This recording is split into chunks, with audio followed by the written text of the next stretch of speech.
Ever seen a grown woman try to rip a barbed wire fence out of the ground wearing pink garden gloves, clutching a monogrammed water bottle, with a Bluetooth speaker blasting smooth jazz? That was the exact moment I knew peace had packed up and left Pine Hollow Ridge for good. When I bought this place, all I wanted was land, quiet, and enough space to breathe without hearing my neighbor's life story through flimsy apartment walls. So I cashed out my tech stocks, waved goodbye to Silicon Valley, and snagged a 12-acre slice of calm on the edge of this half-rural, half-suburban town. They pitched it as country living with a touch of neighborhood charm. What they forgot to mention was the reigning queen of that charm, Linda Grayson. Linda was the self-proclaimed ruler of Pine Hollow Ridge. She ran the HOA with the ferocity of someone guarding a nuclear launch code. Everything had-a-roo mailboxes had to be golden oat, beige, grass couldn't grow past 2.5 inches, and heaven forbid you planted anything besides roses or neatly trimmed hedges. I figured I'd keep my head low, enjoy my land, and let the neighborhood drama pass me by. That dream crumbled the morning I caught Linda near my western fence, armed with a clipboard, a cold brew, and what looked like a bedazzled tape measure. Picture this. It's 7:30 a.m. I'd just fed the horses, poured myself a strong black coffee, and was strolling the property line with my dog, Scout, when I spotted trouble. A chunk of my fence apart nearest the cul-de-sac where the fancier home sat was half torn apart. Posts were yanked out, wire drooped like a bad haircut, and tools were strewn around like a crime scene. And there she was, Linda in spotless white sneakers, squinting at her phone like she was plotting a moon landing. She glanced up as if I'd interrupted a holy ritual. "Oh good, you're here," she said, while viewing at the wreckage. "We need to discuss this fence issue. It's encroaching." "Encroaching on what exactly?" I asked, baffled. Linda pointed a manicured finger across the line. "Shared tranquility space. This belongs to the community, per Section 12.4b of the Pine Hollow Ridge Unity Code." I raised a hand. "Linda, this is my land. I had it surveyed when I bought it. That fence hasn't moved an inch." She flashed a smile that could sour cream. "Boundaries can shift." That's when Jake showed up. Jake's my ranch hand, part-time wise guy and full-time troublemaker. He sauntered over with his beat-up thermos and eyed the mess. "We get hit by a tornado I slept through?" he asked. "Nope," I said, still staring at Linda. "Linda here thinks the fence is disrupting neighborhood peace." Jake grinned. "Ma'am, with all due respect, you're measuring dirt like it's a cake recipe." Linda gasped, but before she could fire back, Jake nodded at her tool. "That ain't even a real tape measure. That's from a craft store." She straightened. "It's laser calibrated." Jake squinted. "Says scrapbook star on it." What followed was a 30-minute showdown: HOA bylaws, vague fine threats, and Linda citing a 1992 Daisy dispute from Maine. None of it erased the fact that she dismantled my fence without permission, using nothing but a unicorn-shaped mallet. The next day, a lavender-scented note appeared on my porch, printed on pastel paper. "Dear neighbor, for the sake of soil unity and spatial harmony, your fencing violates community standards. Please adjust by Saturday. Warm regards, Linda Grayson, President, Pine Hollow Ridge." Below it, in pencil, someone, probably her husband Tom, had scrawled, "I told her this was dumb." I wasn't mad yet, just confused, maybe amused. I thought it'd fizzle out. But 2 days later, Linda returned with a measuring wheel, orange flags, and a lawn chair, pacing my fence line like a general, muttering about land drift. That night, I threw a small barbecue brisket, cornbread, beer. Most neighbors came, avoiding the topic. As the sun dipped, Tom wandered over, cup in hand, and muttered, "Between us, she tried to pass a fence relocation rule last year.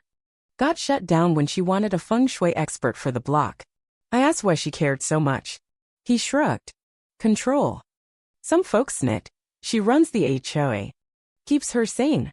For a moment, I saw Linda not as a suburban dictator, but as someone clinging to order with floral notes and rulebooks. Then I remembered she was still after 6 feet of my land. That's when I called the county survey office. I wanted hard proof, GPS stamped, undeniable. If Linda wanted a fight, I'd bring the big guns. What I didn't know then, what none of us knew, was how far she'd go to defend her imaginary line and how wild it'd get when the surveyors, the sheriff, and a very stuck Linda collided. Her pristine white SUV was parked like a barricade when the survey team rolled in. Linda stood beside it, arms crossed, sunglasses perched like a warlord. She watched them unload tripods, GPS gear, neon vests and march forward, lips tight. I greeted the crew led by Ed, a silver-haired guy who trusted numbers over people. Jake lingered nearby, sipping coffee, stifling a laugh as Linda introduced herself as the official community advocate. Ed glanced at her, then me. "We're here for the property owner." "That's him, right?" Linda faltered. "Well, technically, I represent the collective aesthetic interest per the 2008 Serenity Pact." Ed cut in, "Ma'am, I don't measure VIBs."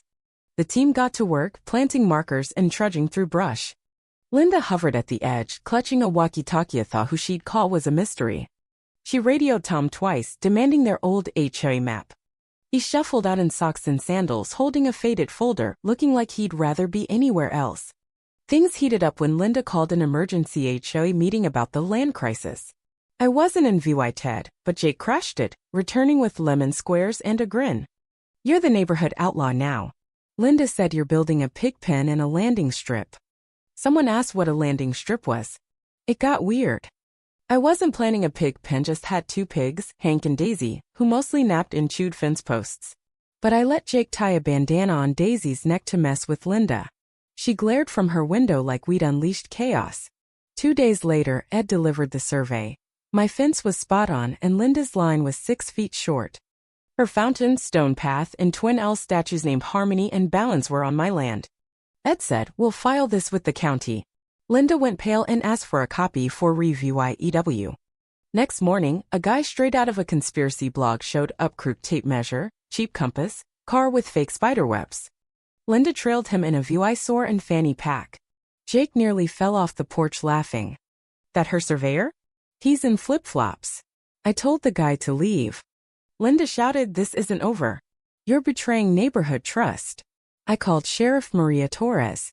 Maria arrived, boots crunching gravel, a 15-year veteran with no patience for nonsense. She listened, then faced Linda by her owls. "Step on his land again without permission, and it's trespassing." "Clear." Linda sputtered about harmony clauses, but Maria shut her down. "I enforce laws, not HOA rules. This ain't yours." Linda marched off, one owl sagging in shame.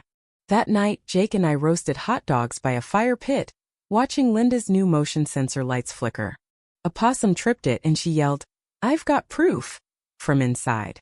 Next day, a pink cease and desist letter arrived, accusing me of hostile fencing and VY Sewell aggression. My lawyer called it a masterpiece of delusion. Then came the HOA newsletter, rebranded Pine Hollow Truth Sentinel. Linda's manifesto warned of rogue indie VY dualism and livestock threats, with blurry shots of my fence and Hank eating grass. She added a fence drift danger, diagram barbed wire today, a silo tomorrow. It was nuts, but her persistence grated. Some neighbors brought pie, whispering about Linda's notepad phase, but others grew wary. Then she lined my fence with orange cones, each tagged pending dispute entry restricted. Jake said, "We just need a clown car now." I was fixing a gate when a buzzing hit my Ursa shaky drone hovering over my fence, filming me. Linda stood in her yard, remote in hand, focused like a gamer. I waved. Zipped back. That was it. I called Maria. She rolled up with deputies, eyeing the cones, the drone, and the L now sporting tiny capes. "You filming his land without consent?" Linda started on airspace rights, but Maria stopped her. A deputy checked the drone. Turns out it had filmed Maria's yard too, catching her in PJs chasing a squirrel. She glared. "This is harassment. Touch his land or fence again, and you're done." Most would quit there. Not Linda. That night, she added more cones around her fish pond with a blinking under dispute sign. But the tide turned. Mrs. Carter painted her door unapproved teal. The Hendersons added a quirky frog statue. A rebellion brewed. Linda's HOA meeting flopped 6 attendees, including 2 confused pizza guys. Jake showed up in a cowboy hat with Team Ranch shirts. Linda's fence vote lost 3-2, Tom abstained. Her gate locked, the drone gathered dust, the newsletter died. One night, I caught her in camouflage and night vision goggles, digging at my fence with a trowel, muttering about line purity. Maria's cruiser pulled up. Linda froze, goggles glinting. No words, just silence as Maria led her away. Tom sighed from their porch. The county filed the Surveyor fence was golden, and I owned 6 feet of Linda's pond and now garden. She sent a scribbled note, "Let me keep the pond." I'll move the owls. I didn't reply. Movers hauled off her fountain. An owl leg snapped. Her yard went bare. Jake ran for HOA president on a less rules, more ribs platform, winning in a landslide. He slashed the rulebook to one page and lifted the gun omenal ban if they wore hats. Linda pruned bushes in silence. Tom started helping out, even made a quiet field sign. By spring, she nodded back at me once faintly. The fence stood firm, a line of battles won, peace earned, one post at a time.